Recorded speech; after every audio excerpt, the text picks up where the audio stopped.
guys, thanks so much for tuning in. I'm your host, Lexus Jeanette, and this week we have a very special guest calling in all the way from London. Yes, I said London. We have Miss Shar Wynter calling in to talk to us about her blog, Feet Meets Land, to talk about financial literacy, traveling, and so much more. So let's take a look. Hey, Shar, how are you? I'm doing good. How are you? Pretty good, thank you.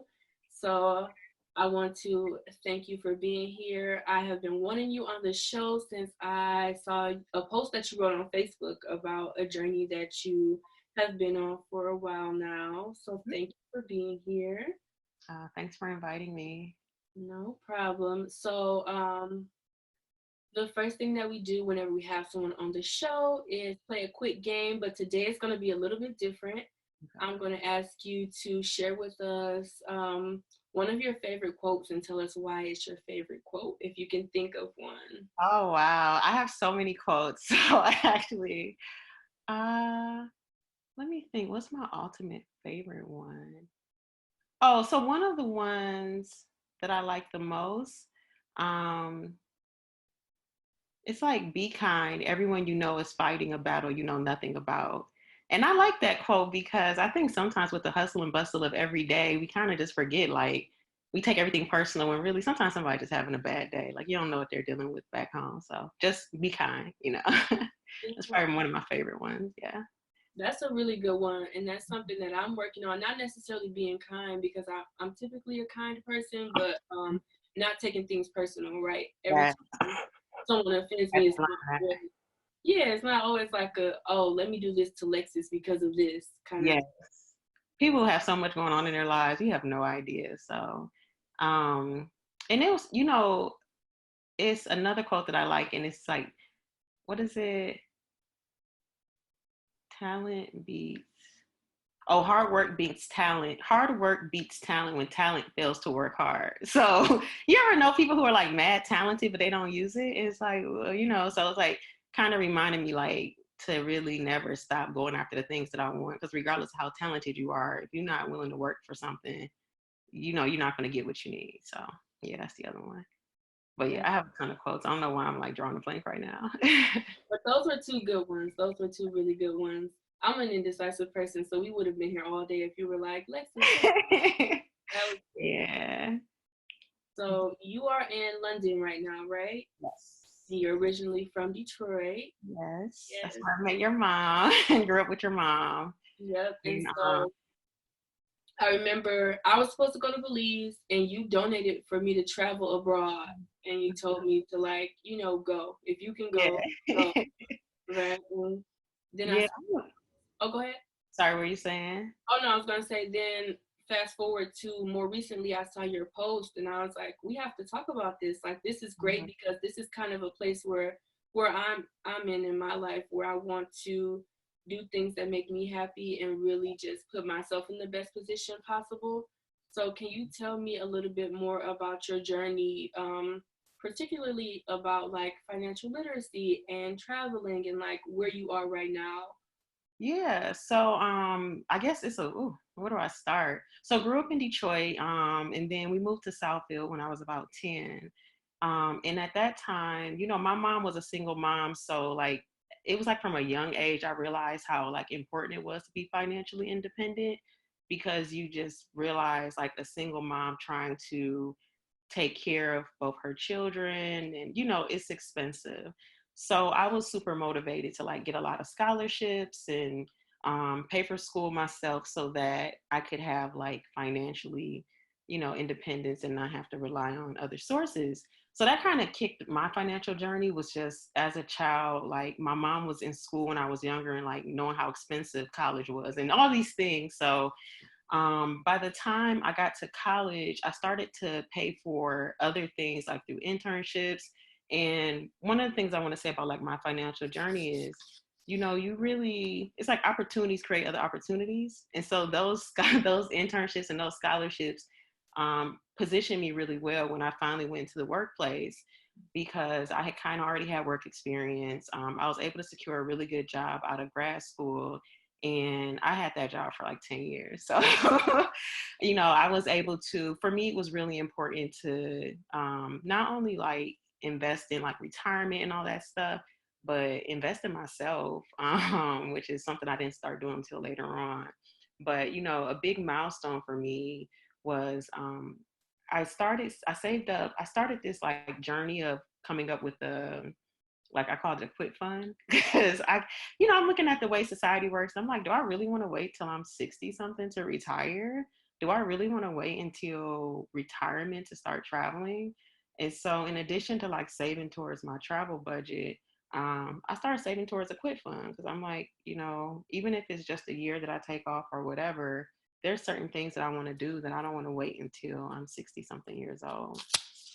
And part of what drove that home is my dad passed before retirement age. And I'm like, imagine working your whole life and like passing away before you get a chance to enjoy the fruits of your labor. Mm-hmm. So all of these things, I guess you could say, kind of like, I had these different things motivating me in my financial journey. And I hit a really big milestone when I finally saved enough money for my, to quit. So that happened back in fall of last year. So after 10 years at my company, put in my resignation, and I got rid of all my stuff mostly. And then that's when I started what I call my gap year, just to do some like exploring of they're not just like outside like the world, but like my actual self, like figure out what I want to do next and just nurture myself because, we work, hard, and it's like, I wanted to reward myself by having some time off. So, a couple months into my financial journey, into my gap year, COVID hit. So of course that changed a lot because I couldn't travel anymore. So I decided to stay in London because I really love it. I used to live over here for like 2.5 years back in 2014. And I was like, I'm just going to stay here because I like it here. And then I'm rambling, but my last financial milestone was earlier, was it last week? I think it was last week. I'm 100% debt free. So I paid my final balance it was a car note, on my car note.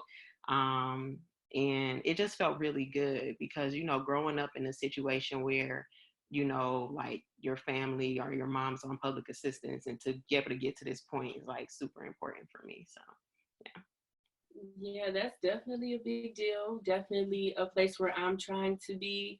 Mm-hmm. I actually just got like my real big girl like car note this year. Yeah.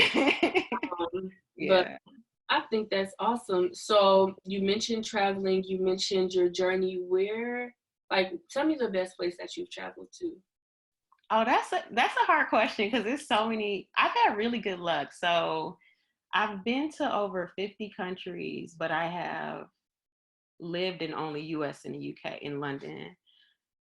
I love London, but it's not the best city. Let me think about this. I would say top would be, my family's from Jamaica. Those trips have always been really great for me just to connect back home. Cuba was really, really a great experience, and the Philippines was really beautiful. So yeah, I would say those three. It's always hard for me to pick just one. Yeah, that's good. I have not been to that many countries, right?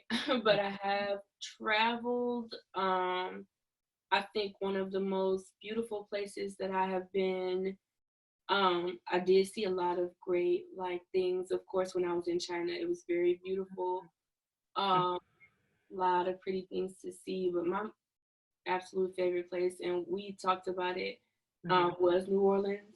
Yes. Because it was so rich in culture. I know I told you that already, but I love just being there. I love the energy. I love the people. You can go a block over and you're in a different place with different people, learning different things, eating different foods. Like, it's amazing. Yeah, New Orleans is warm and welcoming. Probably like Chicago's my favorite US city, but New Orleans is up there as well. Like, because like you said, it's a feel good city.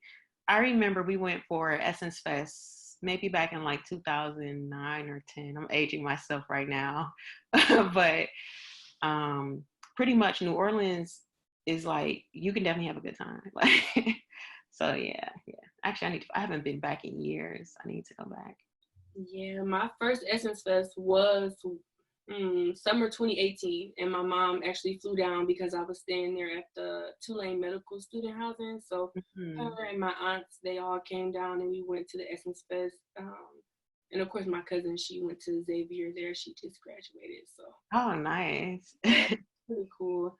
So I want to circle back to financial literacy. What are some of the most like common myths that you hear that are surrounded by or that's around?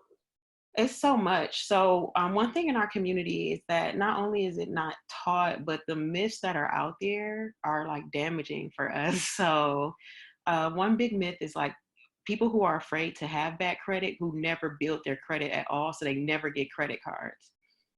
And the problem with that is if you never have a credit card, you can never show a history to show your credibility. And so it's actually, it works against you to not have a credit history by not having a credit card at all. And a lot of people think like they're protecting their credit score, and really like you're damaging it because you have nothing to show. The second thing, when people think about like what causes their credit score to go up or down, you know, they may say, "Oh, I'm going to close this credit card. I have too many credit cards open," not realizing that when you close a credit card, there is a thing called utilization, which is if I have three credit cards and they each give me about $10,000 worth of credit, and I'm using, let's say 1,000 out of that, that's 10%, whatever. But let's say you get rid of one of the credit cards, and so the amount of credit that you have extended to you is lowered, and that 1,000 is now say out of 5,000, and that's 20% utilization. So by closing that card, you actually made your score worse because your utilization has gone up, and keeping your utilization low is actually a big factor in your credit card score. So it's like a ton of things out there that I think we just don't know and it's not taught to us. So those are two. And then the last one that I'll say, when people go to get like a loan or say they want to finance a car and they're so focused on, I want a low monthly payment. Well, the problem with that is anyone can make your payment low by spreading out the term of the loan, which means that, if you tell me you want your car note to be 250, I can make it 250, but you might be paying it for 10 years. You get what I'm trying to say?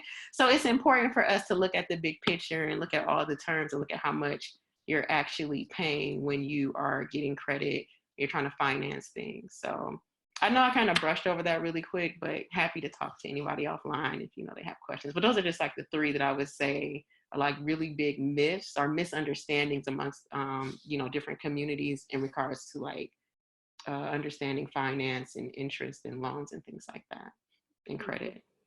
Yeah, because I still have a lot to learn about it. I know that fortunately my family kind of like helped me build my credit. Like they got me my first little secured credit card and everything like that. But I'm still technically like young in regards to credit. Like my credit can be as high as it is, and they'll be like, "Oh, you have like a great credit score, but your history is kind of History is short." not long enough. Yep, And I'm that like, matters too. Yeah. So I encourage people not to close certain cards as long as they can pay it off, so that they can show a longevity in their credit history. Yeah. so when planning your budget for becoming, well, you were already right financially literate, but when you were planning your budget, what did that process look like for you? Oh, so I started off with a loose budget, and literally what that meant was in my phone, in my notes, like, okay, this much coming in every month, this much coming out. And because I paid my credit cards off in full every month, it was easy to track how much I was spending.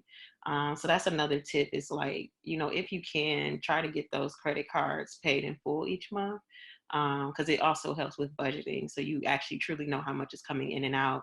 And then I had my fixed expenses. And then I started to like prioritize, let's say for one, set a goal, right? I tell everyone like, what's your goal? Because normally if you don't have a goal of things you're saving for, you may not be as motivated.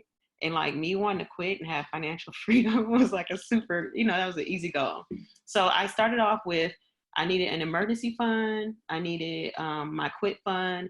And then the third bucket was I called it my business fund, but it really ended up being my personal investment fund. Like the money I'm going to invest back into myself, whether it's some training or whatever. I'll talk about that later. So the emergency fund was easy in regards to like, I'm like, okay, I need 6 times whatever it costs me to live every month. Like, what are my necessities, my non-negotiables, my housing, food, car notes, stuff like that, phone bill.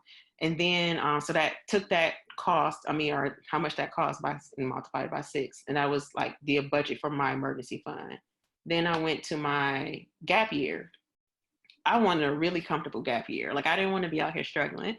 Because in my mind, I'm like, if I'm going to take a year off, I'm not struggling. I'm not staying somewhere where I'm not comfortable. So I did a very liberal budget for my gap year. And I needed, I took, like I said, what do I need to be comfortable while traveling?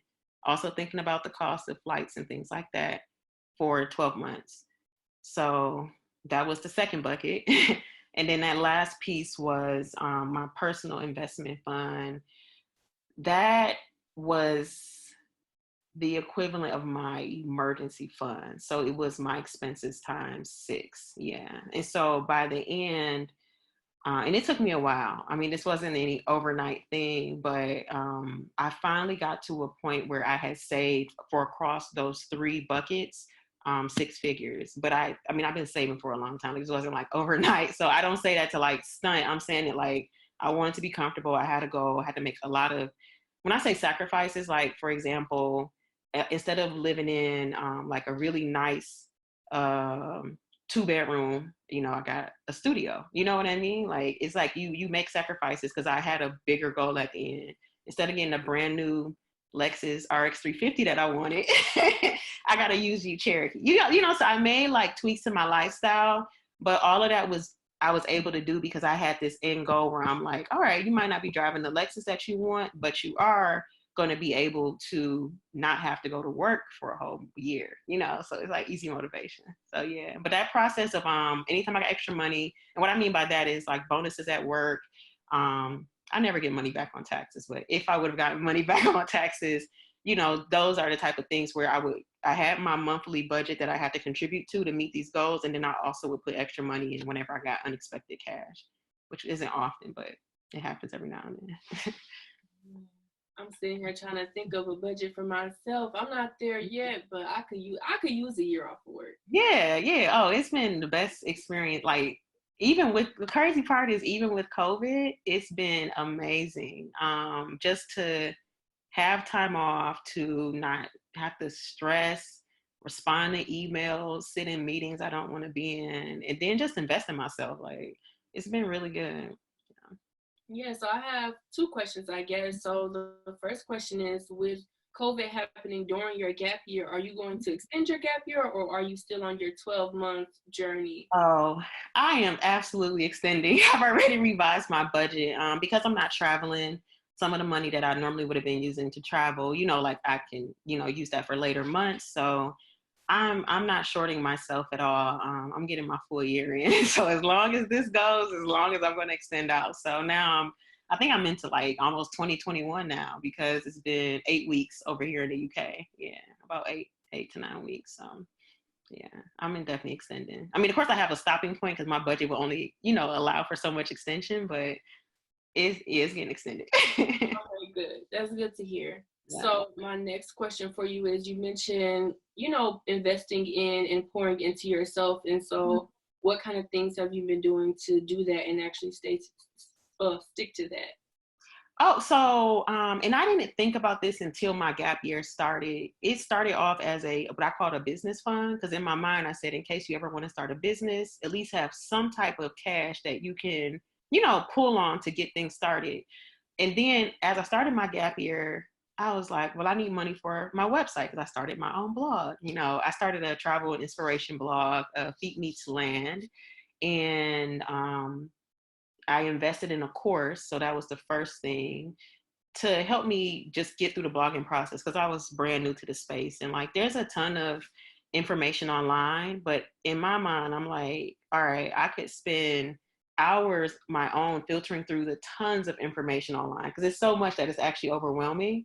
Or I could pay an expert. The person that I work with, her name is Glow. She has a blog called The Blog Abroad. African American woman. She's young in her 30s. She has a 6-figure blog, like just out here killing the game, And she not only does travel, but she does coaching. And I liked her style because she's very transparent. She's very relatable, and she's just intelligent. Like I'm like, okay, she's smart. All these things. I'm like, that's who I want to coach me. So I started taking her. I enrolled in her course, and we're in week 4 right now. It's been amazing. Like just the resourcefulness of what she has to offer, the knowledge, the community and network. And so that's been big for me because it's like I paid for a course, but I got all these other things. And we also do some self-discovery exploration exercises as well, which is really good. That's how you read that one exercise. One of our challenges was to write a bio and kind of connect with our audience by sharing about ourselves. And I wrote in my timeline bio things that I haven't shared with anybody, like publicly. I mean, of course, my family and friends know. So that whole exercise was really powerful because I realized the power of sharing my story and the power of transparency. Because we only want to show the highlights, right? Like even for me, like I recently cut all my hair off. It's gonna be a month in about the end of next week or this week. Yeah. But it's like, no one wants to show this part, right? They want to show when they got the long flowy hair. And it's like, no, like there's power in sharing your story through all these stages. So I think the post that you read was a part of that class. And then the most recent thing I invested in was a coding class, trying to learn how to build my own app. Actually, it's called app. Yeah, build an app without code. So you don't have to code, but you get what I'm trying to say. Yeah. So that one, I don't have an app yet, but we'll see. But again, I'm just investing in myself because I'm like, for years, I've been, investing in, like I have a 401k where I give strangers pretty much, my money to go invest, and I trust them. I'm like, why wouldn't I trust myself? Invest in my own self. So yeah, that's a revelation that I've had during this process that I think I want to share with other people, because it's really important to dedicate and invest back into yourself so that you can grow too. For sure, because I know reading the article was good for me because of where I am in my journey. I'm rediscovering who I am, but also accepting who I've always known that I am, Yeah. And Yeah. so people have these expectations, and not necessarily like my family, because my family could care less what I do as long as I'm happy and able to take care of myself. But so many people have these like grand expectations for me, and that's not to say that the expectations I have for myself aren't grand, but they don't necessarily align with where other people see me and see my talents and stuff like that. And so when I read it, I was like, oh wow. I read some more and I was like, oh wow. And so yeah. No, exactly. Because I think I started it with I talk about quitting my PhD program, because to your point, I was doing that PhD program for everyone else. I wasn't doing it for me. I was doing it because everyone else was like, oh, Charlene, you're smart. You should be a doctor. I was like, okay. Like, I mean, I was not to be a medical doctor. This was just getting my PhD, but in operations research. And I'm like, but I actually don't want to do this. And so I got my master's, and I left. I was like, I don't want to do this anymore. And it was scary because my whole life I had for the most part, just followed people's expectations of me, because I know that, and these are people close to me, they have good intentions, right? But at the same time, like you said, follow your heart. It's your life. You're the one who has to wake up every morning and, deal with the reality of the life you're creating. So yeah, I think that's important to like get that message out, like follow your journey on your own terms. Right. So tell us more about Feet Meets Land. Oh, okay. So I have been traveling for a while now, and I love traveling. That's like my passion. I really come alive when I travel, and I decided finally to start my blog because I had kind of been hoarding all of the content, information, photos, knowledge about all these different countries. Because to me, I'm like, oh, it seems like bragging. And I had to get over that, because I'm like, but that's your life. So if it's true, I mean, you just gotta walk in it.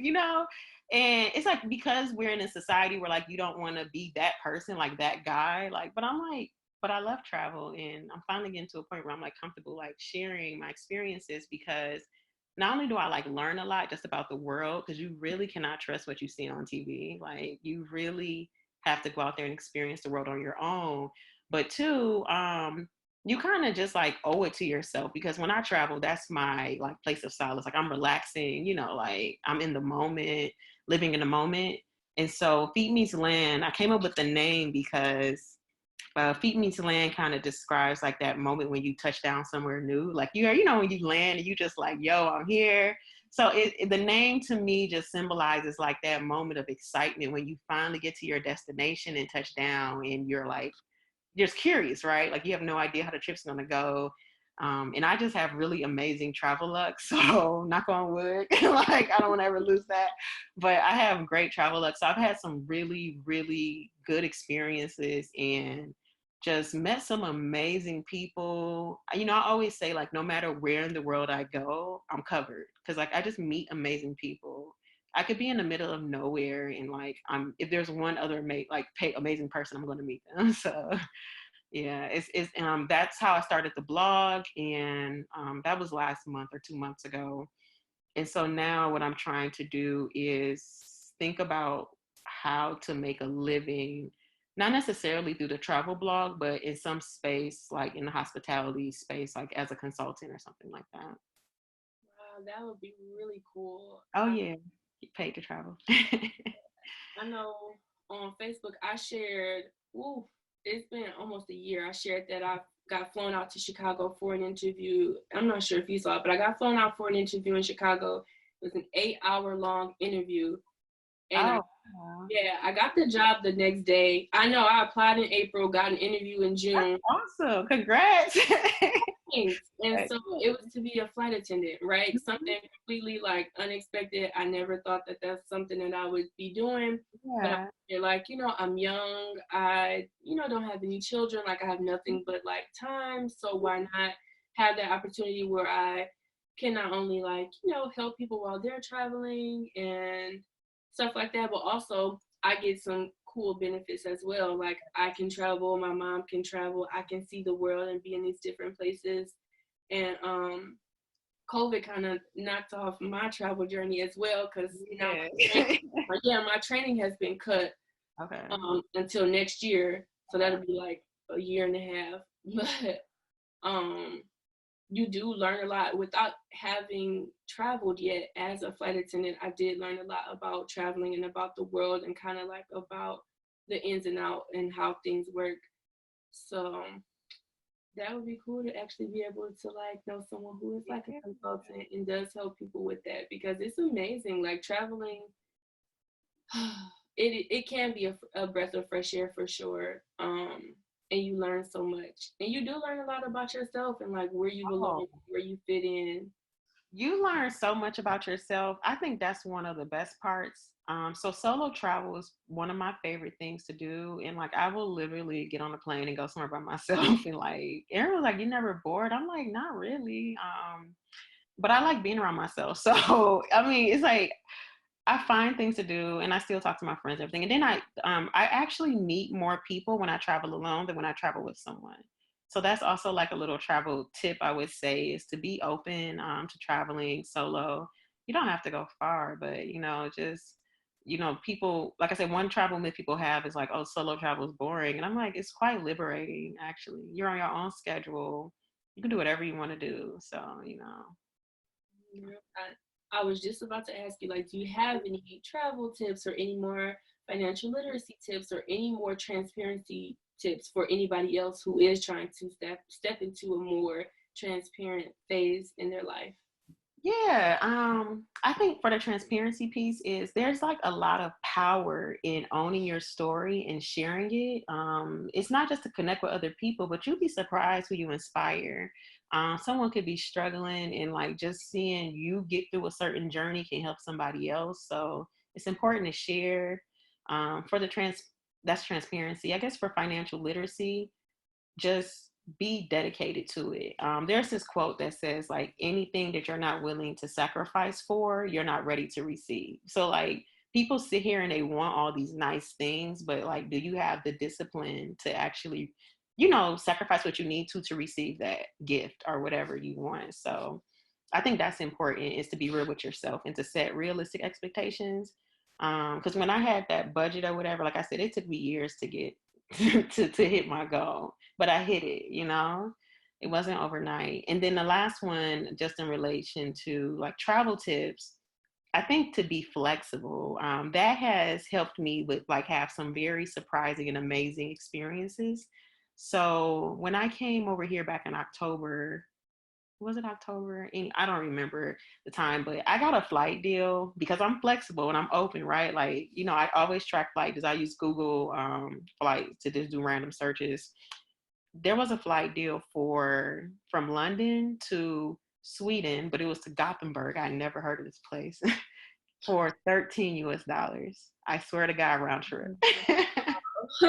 I literally booked it. I didn't know where this place was, but I was like, for $13, nothing to lose. So it was advertised on this site called Secret Flying.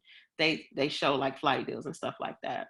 So I go, after I booked the ticket, because I was like, I'm just gonna book it before I lose this deal. It's $13. Like, it was £9, the equivalent of $13. So after I booked it, I'm like, where the hell is this place at? Like, so I start Googling. I realized, where it's at. I'm like, well, I really want to go to Stockholm. I heard Stockholm is dope. Let me check Stockholm out. So I was like, okay, how do I get to Stockholm? They had flight options, train options, and then they had a bus option, I think. Then I was like, man, I'm gonna already be over there. Let me see what else is nearby. So then I saw that Oslo, Norway was nearby. Again, super random. None of these places are on my list. But because I was flexible, by the time I was done, I had booked my trip from London to, I was already in London, from London to Gothenburg, Sweden. I booked the bus from Gotham, and it's like a nice bus. Like, not people think like, whatever. It's like 2 levels and like, it's comfortable. Like, it's not, it's like a coach bus that you would take on like trips when you're younger or whatever. Then I took a 3-hour bus from Gothenburg to Oslo, and then a train from Oslo to Stockholm, and then I flew back from Stockholm to Gothenburg, and then Gothenburg flew back to London. But anyways, all of that cost me less than $100 for the record. And that's just being flexible. Like, again, like I said, some people are like, oh, I don't want to ride a bus, I don't want to ride a train. I'm like, all right, well, miss it on life if you want to. But it's like just by being flexible. And then so I went to Oslo, fell in love because I am like a total nerd. I've always been. I like museums. They had like the best museum. I'm like, who knew that Oslo, Norway had all these random museums, So, it was just super random. But Oslo was great. I went to Stockholm. Stockholm was interesting. So people say that Stockholm's better than Oslo, but I liked Oslo better than Stockholm. And then I randomly just meet awesome people. Like, I went to their little like food market in Oslo. This was like my first night. And this random guy just starts talking to me or whatever, super friendly, asking me, like where I'm from, because obviously I'm not from there.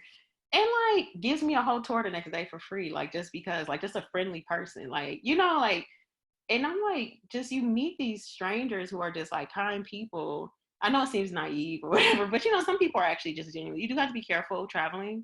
But yeah, just a kind person who's like likes to travel also, and literally like showed me around.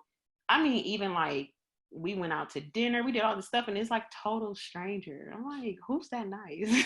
But that happens to me often. Like, this is not the first time that's happened to me. Like, I've gone somewhere, meet people, and like you either go like, let's say you go like somewhere that I would have never like gone before, like it wasn't on my agenda or whatever. So I think like just being open, having that energy is really important, because people respond and the universe responds to certain energies. So if you bring a certain energy, it comes back to you. Yeah. Definitely. Mm-hmm. And so my last question to you is, if you could describe your journey as a whole, right? Not just like one or the other, but as a whole, your journey in one word, what would that word be and why? Ooh, that's such a good question. My journey overall.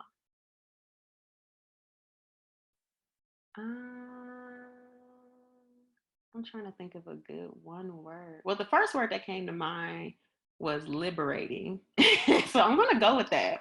Because I feel like in little ways I have like My ultimate goal is the freedom of my own time, freedom, like to have this flexibility and freedom. And I think in little ways I've done that throughout my life, like regardless of what obstacles I've had. It's like, okay, even like getting my financial freedom, like doing that or whatever. And like now, quitting my job and getting that freedom. And then like the freedom of like mind and like trying to figure out different ways so that I can have more control of my time. So I think I'm going to say like just liberation or liberty, one of those. Yeah, that's my word. Awesome. I definitely can see that. Yeah. So I do want to thank you again for being here. I know for me personally, like I said, that first post that you shared was inspirational to me. And so, of course, I will be linking all of your stuff in the description, but I did have to thank you again. I'm sure a lot of people will be able to gain a lot from this. So thank you. Thank you. And thank you for having me. This platform is great. Of course, I've been listening to your other episodes as well. So it's very powerful what you're doing, and I appreciate it. And look forward to seeing more from you. So, keep us posted.